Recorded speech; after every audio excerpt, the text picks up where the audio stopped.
अब बात दो टूक में। 22 जनवरी सनातन के लिए एक और उत्सव का आविष्कार हुआ। राम मंदिर की प्राण प्रतिष्ठा हुई और 7 समुंदर पार तक जय श्री राम के नारे गुंजायमान हुए। बीजेपी की इस कथित राम लहर के बाद अब बारी काशी की है। दरअसल उत्तर प्रदेश के वाराणसी कोर्ट में व्यास जी तहखाने में पूजा का अधिकार हिंदू पक्ष को दे दिया गया। हिंदू पक्ष की ओर से व्यास जी तहखाने में नियमित पूजा के अधिकार की मांग की गई थी। मामले में कोर्ट ने सुनवाई पहले ही पूरी कर ली थी और वहीं अब फैसला आने के बाद हिंदू पक्ष में उत्साह चरम पर है। हिंदू पक्ष के साथ ही बीजेपी भी उत्साहित है। बीजेपी नेता तो ये नारे दे रहे हैं कि अयोध्या तो केवल झांकी है और आगे राम की लीला बाकी है। कोर्ट के फैसले से जहां एक पक्ष फूला नहीं समा रहा, तो मुस्लिम पक्ष को यह फैसला नागवार गुजर रहा है। सवाल यह है कि क्या अयोध्या के बाद अब काशी 24 के सियासी रण का नया मुद्दा बनने वाला है। दो टूक में आगे बढ़ेंगे, लेकिन उससे पहले कुछ बयान आपको सुनाते हैं। ज्ञान वापी में तो अभी 2 ही तक खाने खुले हैं, अभी तो 8 बाकी हैं। और पहले भी पूजा लोग कर रहे थे हिंदू। बीच के कालखंडों में कैसा आया कि इस पे रोक लगी है, और जो दिया है कोर्ट ने वो कोई नई चीज नहीं दी है। लोगों ने कहा कि गिरिराज जी राम मंदिर हो गया, उसके बाद क्या हम कि राम मंदिर हो गया, या पूरे विश्व में अब राम अयोध्या तो केवल झांकी है, आगे राम की लीला बाकी है। ज्ञानवापी मस्जिद के सिलसिले में मुसलमानों का साफ साफ मौक़िफ़ है कि वो कल मस्जिद थी, आज भी मस्जिद है और भविष्य में भी वो मस्जिद रहेगी। मस्जिदियत के सवाल पर हम किसी से समझौता नहीं कर सकते हैं। रही बात कोर्ट की, तो हम कानून का पालन करते हैं। कोर्ट का जो भी आदेश होगा उसके हुक्म को माना जाएगा, हम उसको तस्लीम करेंगे। और इसी के साथ चलिए सवालों पर भी हम नजर डालेंगे। देखिए, सवाल सिर्फ बीजेपी से नहीं है, सवाल तो विपक्ष के लिए भी है। वो ये कि जहां बीजेपी के पास अयोध्या और काशी जैसे मुद्दे हैं, वहीं विपक्ष अभी भी अंदरूनी मतभेद को खत्म नहीं कर पा रहा। लिहाजा इन मुद्दों के आगे विपक्ष की चुनावी रणनीति क्या है, दो टूक में इसी पर करेंगे चर्चा। लेकिन उससे पहले न्यूज स्टेट के जो सवाल आपके सामने। काशी का अधिकार चुनावी मुद्दा तैयार, अयोध्या काशी पड़ेगा भारी, विपक्ष की क्या तैयारी।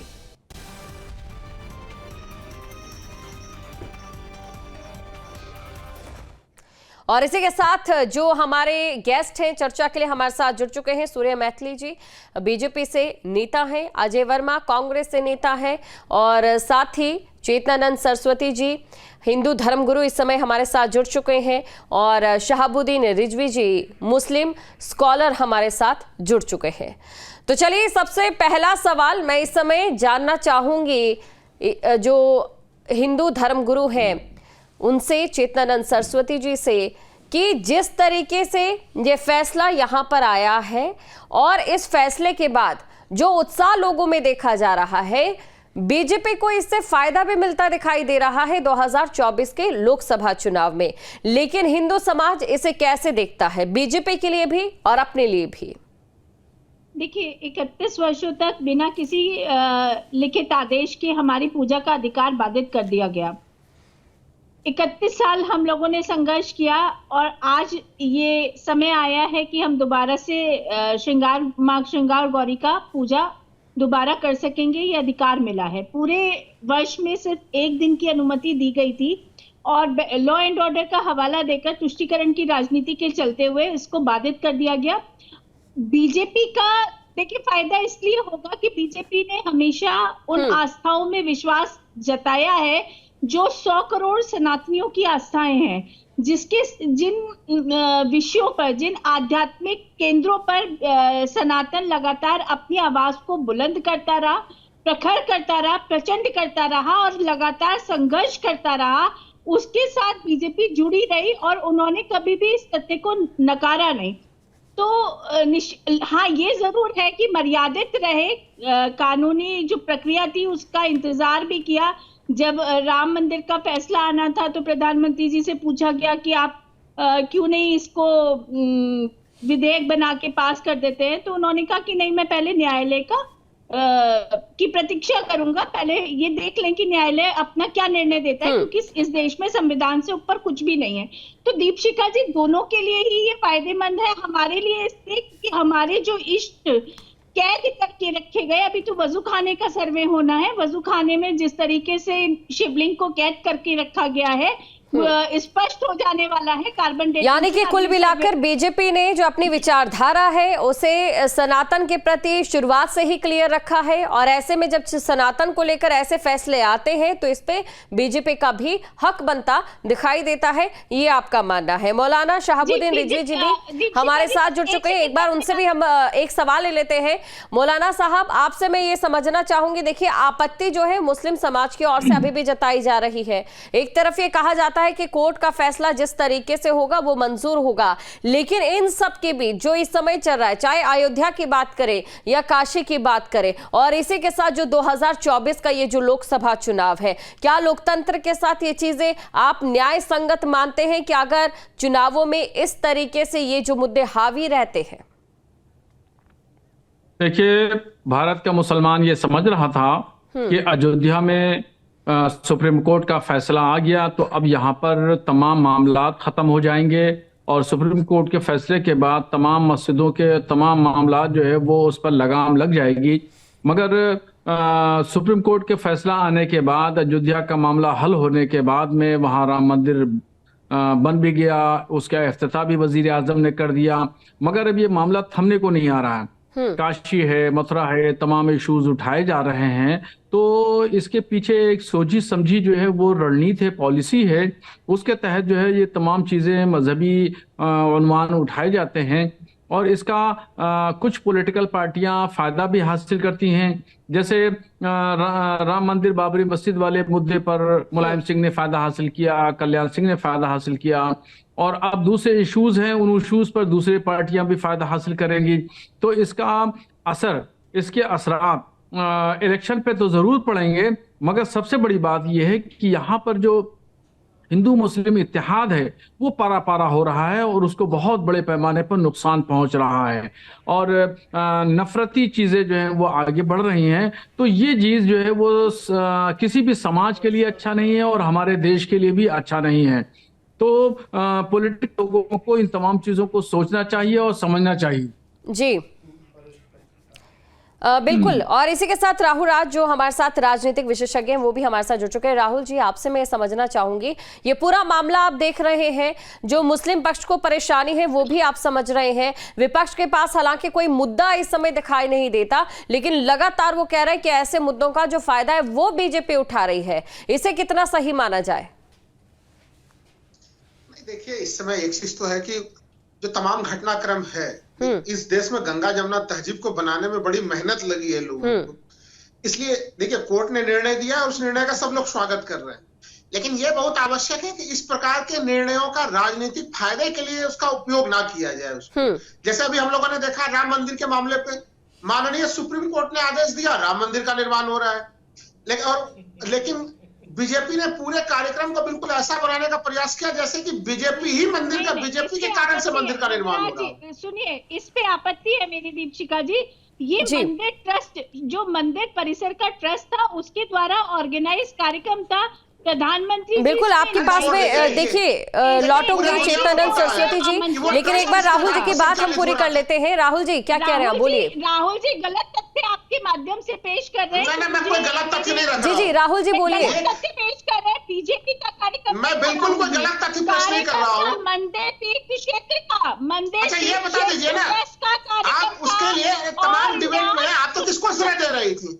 राम मंदिर का निर्माण हुआ, उसका श्रेय मोदी जी को जाएगा या फिर उसका श्रेय जो है सीधे सीधे सुप्रीम कोर्ट को जाएगा? चलिए राहुल जी आपके पास मैं लौटती हूँ, इन तमाम बातों का जवाब इस समय हम सूर्य मैथिली जी से ले लेते हैं। सूर्य जी हमारे साथ जुड़ चुके हैं। सूर्य जी, आपने देखा कि सारा विवाद जो है ठीक है, एक तरफ हिंदू मुसलमान को लेकर या जिस तरीके से ज्ञानवापी का जो पूरा मामला है इसको लेकर एक अलग चीजें हैं, सैद्धांतिक तौर पर अलग तरीके से उन पर बातें भी की जा रही है, लेकिन जहां पर बात राजनीति की आती है, राजनीति में लगातार विपक्ष का एक ही आरोप है कि बीजेपी की ओर से इन मामलों का फायदा उठाया जा रहा है, जबकि बात होनी चाहिए सामाजिक मुद्दों पर, खासकर तब जब लोकसभा चुनाव सर पर हो।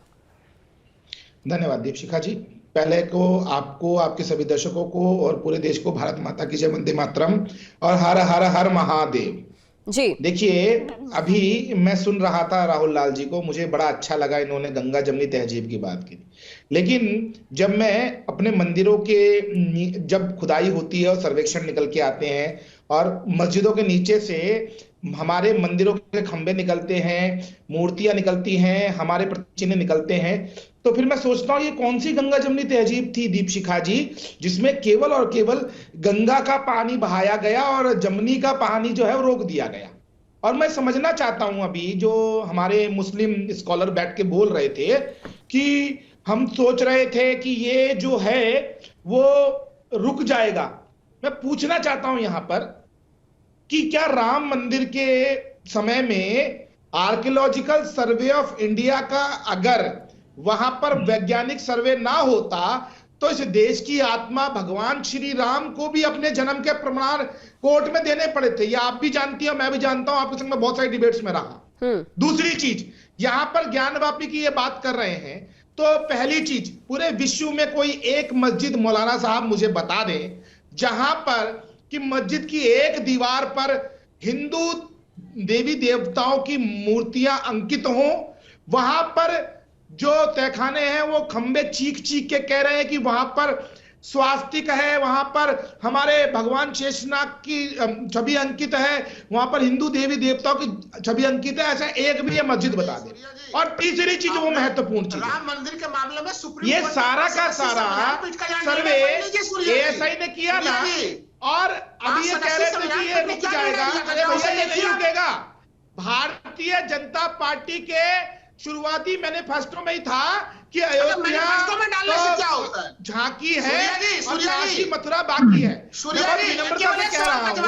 राहुल जी, देखिए, एक जो आपने सवाल पूछा है इसका जवाब मैं आपको देना पसंद करूंगी और इसी के साथ एक साथ ही जुड़ता सवाल भी आपसे मैं पूछना चाहूंगी। राहुल जी, उपासना स्थल कानून जो कि आया था 1991 में, उसमें सिर्फ अयोध्या और बाबरी को अलग रखा गया था क्योंकि उस समय अवसाद इसे माना था। मैं बिल की बात कर रही हूं जब वो बिल था, लेकिन बीजेपी की ओर से उस समय संसद में ये मांग की गई थी कि आप इसी के साथ दो जगहों इनको भी इस बिल से अलग रखिए, यानी कि जो अब कानून बन चुका है, कानून की शक्ल में हमारे पास है, इनसे अलग रखिए, जिसमें काशी का नाम था और एक मथुरा का नाम था। यानी कि बीजेपी ने तो शुरुआत से ही, जब उनके बहुत कम सांसद थे और आज बहुत ज्यादा सांसद है, तभी से अपना स्टैंड सनातन को लेकर और 3 जगहों को लेकर क्लियर रखा।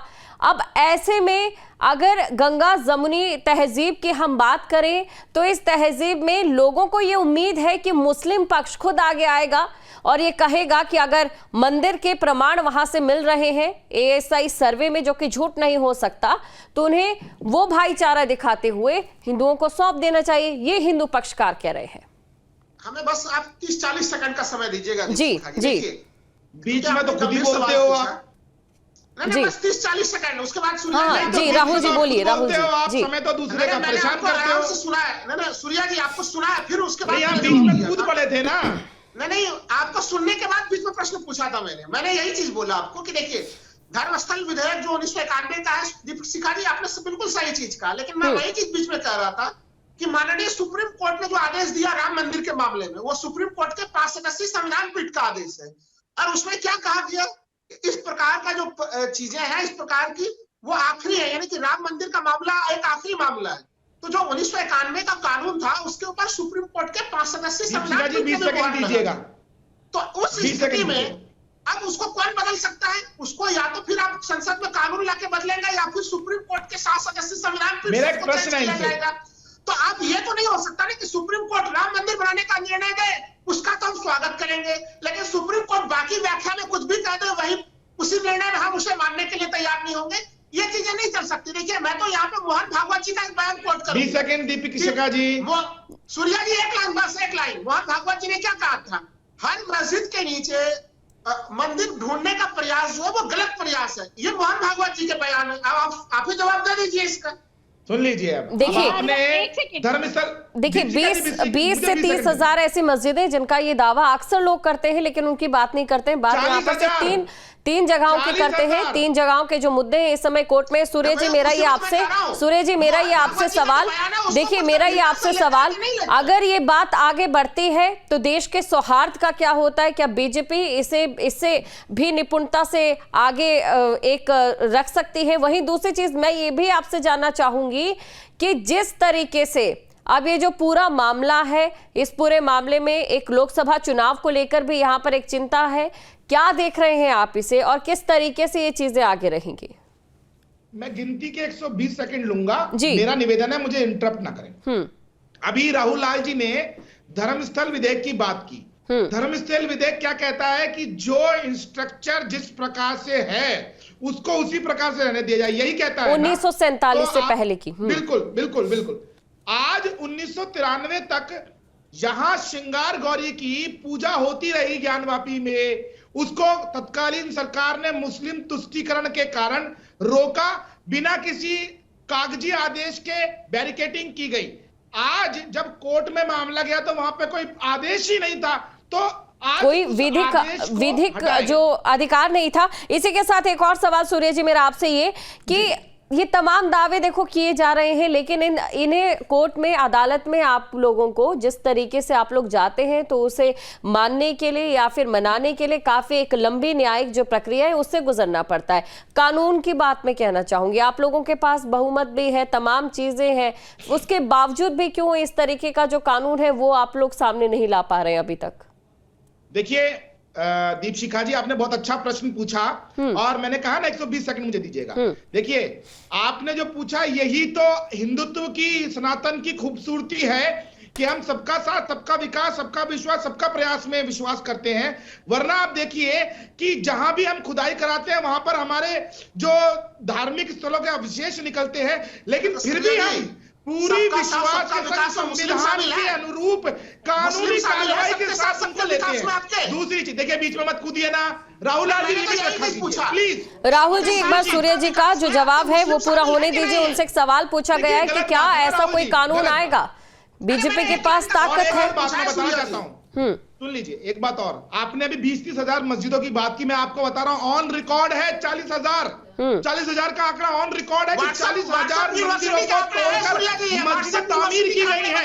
अरे कुतुब मीनार को ले लीजिए, वहां पर 27 मंदिर तोड़कर वहां पर वो कुतुब मीनार बनाया गया था। लेकिन हम फिर निवेदन कर रहे हैं मुसलमानों से, गंगा जमनी तहजीब का आप लोग एक नया उदाहरण गढ़िए। हिंदू आस्था के मुख्य केंद्र काशी और मथुरा आप ईमानदारी से हमें वापस कर दीजिए और स्वीकारिए जो इतिहास में हुआ वो हुआ। जब आप लोग भी अपने कागज देखेंगे तो वहां पर भी आज जो मौलाना साहब का नाम जो भी है, इनके जैसे शहाबुद्दीन है तो इनके जो पिता निकलेंगे वो कोई सोहनलाल निकलेंगे, कोई मोहनलाल निकलेंगे। ये कन्वर्टेड है ना। वो एक दौर आया था मुगलों का जिन्होंने तलवारों की धार पे इनको कन्वर्ट किया था, तो मैं स्वीकार करने में कोई परेशानी नहीं है। अच्छा, रिजवी साहब से यहाँ पर एक प्रतिक्रिया लेते हैं। रिजवी साहब, आपने देखा किस तरीके से जो दावे हैं वो यहाँ पर किए जाते हैं। अगर इस तरीके का कानून आता भी है उपासना स्थल को लेकर, तो क्या मुस्लिम समाज इससे संतुष्ट होता दिखाई देगा? देखिए, मुझसे कई सवाल पूछे हैं, मैं उन सबका जवाब दे दूंगा और ये भी आपका सवाल जो है वो जवाब देता हूं। सबसे पहली बात ये है कि महकमा आसार कदीमा ने जो सर्वे करवाया था अयोध्या में 2003 में, तो 2003 का जो सर्वे रिपोर्ट थी सुप्रीम कोर्ट ने उसको खारिज कर दिया, अपने फैसले में कहीं भी जिक्र नहीं किया है। और ये सर्वे रिपोर्ट में कहा गया था कि बाबरी मस्जिद के नीचे मंदिर है, और जब रिपोर्ट वहां पहुंची तो सुप्रीम कोर्ट ने इस पर कोई ध्यान नहीं दिया। एक बात। दूसरी बात यह है कि अभी जो राम मंदिर तामीर किया गया है, ये राम मंदिर तामीर बाबरी मस्जिद की जगह पे नहीं किया गया, बल्कि उस मस्जिद से हट करके 500 मीटर के दूर पर जो है वो तामीर किया गया है। अच्छा, अब वो एक्ट की बात रह गई, तो 1991 का जो एक्ट है उस वक्त के बाद से लेकर के बाद में बहुत तक कई गवर्नमेंटें बीजेपी की बनी है और कई गवर्नमेंटें बीजेपी की बनी है, और उसमें न तरमीम हुई, न तब्दील की गया, न कुछ किया गया, न कुछ किया गया। तो उसको लागू किया जाना चाहिए, उसको ये मानने के लिए तैयार नहीं है। अब रही गई बात ज्ञानवापी की, तो ज्ञानवापी मस्जिद जो है वो मस्जिद कल भी थी, आज भी है और आइंदा भी इंशाल्लाह मस्जिद रहेगी। और कानून चलिए देखते हैं क्या कुछ सुप्रीम कोर्ट की ओर से या फिर जो अदालतों की ओर से फैसले आते हैं, जो तमाम ऐसी चीजें और जितनी भी याचिकाएं रहती हैं उन पर क्या कुछ फैसले आते हैं, उसी के आधार पर, क्योंकि हमारा देश संविधान से चलता है, संविधान क्या कहता है, कानून क्या कहता है, उसी की शक्ल में हम देखेंगे यहाँ की भारत की जो भविष्य की तस्वीर है उसे बदलते हुए। आप सभी हमारे साथ जुड़े, आप सभी का शुक्रिया। फिलहाल के लिए 2 टूक में इतना ही, मुझे दें इजाजत और आप बने रहे न्यूज़ स्टेट के साथ। नमस्कार।